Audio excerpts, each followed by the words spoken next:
Jace is one of the most talented, yet controversial underground artists of the past decade, most recognized for his unmatched work ethic, as well as his numerous almost comical conflicts amongst the underground music scene. In today's video, we will take a look at a few of his most iconic beefs in the scene, and the reason why many believe he is the final boss of the underground. One of Jace's earliest beefs would be with none other than ex-Slayworld affiliate Izaya Tiji. See, sometime in 2019, Jace would hit up Izaya as an upcoming artist, attempting to network and get a feature. Izaya would pretty much try to lil bro him while at the same time press him to change his stage name due to the distinct similarities in their spelling. As the months would go on, Jace would get word of Izaya constantly throwing shade and sneak dissing him on live. This would result to them confronting each other on an Instagram live in 2020. I was listening to Protected as you posted me on your story. That's what you're failing to realize. I f***ed with your music, yeah. Now look, what does it say right there? What does it say right there? You tell me, read that out for me. Read that out. You realize the only thing I was trying to say. Read that out! Why the f do I need to read it out? Because you told people you had screenshots of me asking you to use this name. Think about changing it though. Yeah, Yo ass wrong, friendly. Nigga. Yo I ass literally was just said friendly. I was Did I friendly. just say I was wrong? This is 2019. Oh my god. Bro, speak. Justify you calling me a clone. You blocked, like I said. Justify you calling me a clone. Nah, cause every time I go live, I hear about you. Yesterday, I told niggas to send me beats, and they all talking about, oh, Isaiah set some motion. After this, the two would drop a few diss tracks towards each other, ultimately ending their rivalry in 2024, with Jace even dropping a song called Izaya Tiji Flow, seemingly paying homage to the Slayworld legend. Summrs and Jace's friendship would begin back in 2021, when Jace would link up with him to kick it and make music after collaborating a few times online. Summrs would act as a mentor of sorts for a young Jace who was only 18 at the time, with Jace saying later that he got his first blick while hanging with him, as well as doing his first oxy as well, later doing iconic tracks such as Go Through Trees, ELA, and Like My Gun. I'm 16, just me and my gun. I hop on a Greyhound, go to San Antonio, and then I link with him. We drive all the way to Louisiana. That's when I took my first perk. All by myself, stopping all through in like random parts of, I ain't gonna lie, that was one of the most, that trip pissed me the f*** off. That's that trip where I'm in the store and I'm throwing up gang signs and shit. That's that clip where I'm in the store and I'm throwing up gang signs. Fast forward to early 2022, Jace is pretty much an official member of the collective Double R, a rap collective many would say was a revamped version of the infamous group Slayworld, started by the rapper KanKan, consisting of members such as Summrs, Goonie, Desire, and of course KanKan. Based mainly in Houston, Texas, the collective would seemingly be going on an unstoppable run together all the way until the night of March 20th, 2022. When Summrs would have a disagreement with his drank plug over a $1,000 pint. Summrs would call Jace to go and get the money he was owed, telling him he wanted to set a respect standard in order to let the plug and anyone else know that Double R and Bird business weren't to be taken lightly. However, this plan wouldn't go as rehearsed, because when Jace got there with Summrs and Desire, they would end up smacking the plug a few times and even letting some shots off before fleeing the scene. The police would be called later, resulting in all four of them being arrested. Paperwork would soon come up proving Jace provided a statement, placing them all at the scene, leaving them facing a crazy 99-year sentence. Jace would go live shortly after being released, hinting at him not being associated with the Double R group anymore, and blaming Summrs for his involvement. Now I see what, Benji Cole and them was talking about, Like, it's been multiple times Reno's tried to play gangster. This is the reason I'm in this predicament. Like, Reno tried to play gangster so much and we're rich. Like, Reno want to go do this, then do that, then do this, then do that. Sit at the crib, you're not no thug. Summrs would drop his track Who Really, expressing his disappointment in Jace for telling on him. Jace would respond with his track You Knew I Was, pretty much saying that he had Summrs back when things got real. Jace and KanKan's conflict would stem pretty much from the snitching situation involving Summrs, since Kan and Summrs were and still are very tied in with each other.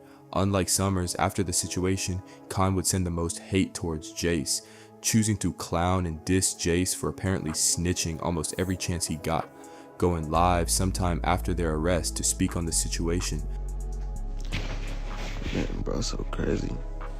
Bro, all niggas had to do is just literally listen, bro. Like, niggas really listen to me. Like, none of this shit would never happen. Like, niggas always wanna just try to capitalize off every little moment. So niggas in this position right now. Like, I already knew what was gonna happen. Like, the day after bro got out and hopped straight on live. Like, bro hopped on live and said the police got my phone, so I just got a new one. Like, he said that on live. And then said what he got caught for. And then the next day he said, Reno made me do it. Like, nigga just be contradicting himself. I'm stupid as fuck.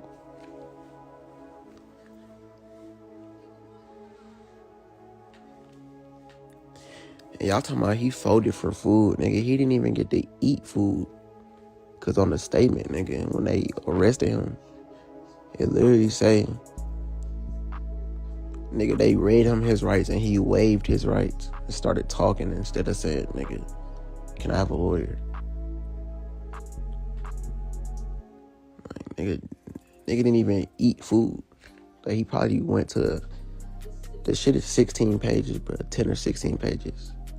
So nigga was already telling before he even got to the station. Jace would also later say that Kan dissed his deceased cousin while they were hanging together as well. They in a group chat, we got into an argument. They talking about my dead cousin, you know. I pulled up the Kan. I'm waiting outside, like, come out, let's fight, you know. Bro, like, let's see about that. Niggas not giving me no answer. They talking about I'm tripping, you know. That was the first occasion me and Kan got into it. This would cause Jace to be annoyed and fire back at KanKan, dropping a few diss tracks towards Kan, like his Beat Up the Racks song, where he disses Kan for boxing match with his old girlfriend back in 2020. Kan would clap back with his track GTA, where he calls out Jace for being in paperwork. Jace follows up with his no GTA response, where he threatens to slide on KanKan's dad and vows to put a F and N on Kan. Jace and Kan would continue to throw jabs at each other from time to time years later, but this beef has seemed to diminish in recent times. The beef with Osamason would start in the beginning of 2024 when the rapper iayze would participate in a song wars with streamer Plaqueboy Max.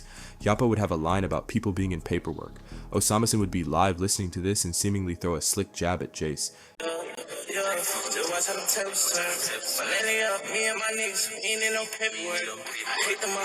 We ain't in no paperwork. I know one nigga on that screen. He can't fill that bar, no doubt.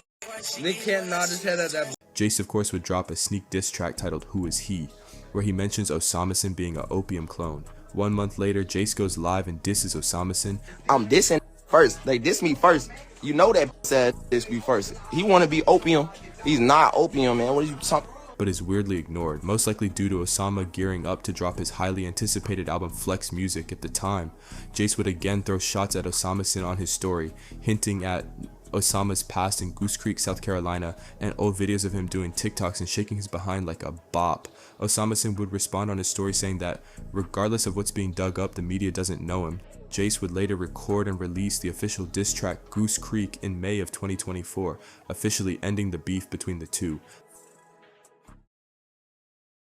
The beef between BAKJ and Jace would start in the summer of last year when Jay would take to his story to pop it, saying that no other Fort Worth rapper had more numbers than him. Jace would seemingly take offense to this claim, going on stream saying that he was in fact the biggest artist to come from the city, also claiming that Jay isn't even from Stop 6 but actually from Crowley, which is a suburb in Fort Worth. A lot of BAKJ keeps saying he the hardest for the murder and he got the most numbers.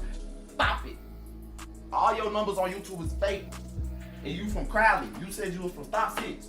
I'm from the west side. I never said I was from Stop 6. I say I'm from the west side. I'm from the west side. I just got Stop 6. Stop that. He said he from the murder, but he said it claiming he be from the trenches. Crowley is the suburbs. On my dead partner, it's the suburbs. You not, man, you with it. You talking about? Back Jay responds saying he doesn't care about Stop 6 and that Jace was actually a fan when he first blew up. Jace naturally goes to record a diss track to Jay while on stream, this resulting in Jay coming out with his own diss called Rat K. Jace later goes live and exposes Jay for actually being a hooper and not a street guy he's portraying. Hey y'all, BAK is a hooper. Graduated high school playing b-ball. I've been in the streets since I was 12 years old on my kids, bro. I don't know what BAK talk about. You from Crowley, bro. Jay then seemingly calls the beef off when he gets confirmation that Jace is a rat. I ain't gonna lie, Jace. Your paperwork has been confirmed. I do not want to beef with you. You's a rat. I'm scared. I can't. I'm scared of you, Jace. You got it, man. Jace doubles back and confirms that Jay is in fact from the suburbs. It's been confirmed. You are from these suburbs. You cannot get in with game. They was giving you Looney Tune lumps in school. And they taking things from you. Out your hands. I'm sorry. Despite his numerous conflicts in the underground scene, Jace still remains one of the most loved and influential artists to ever grace the scene. Till next time, I'm out.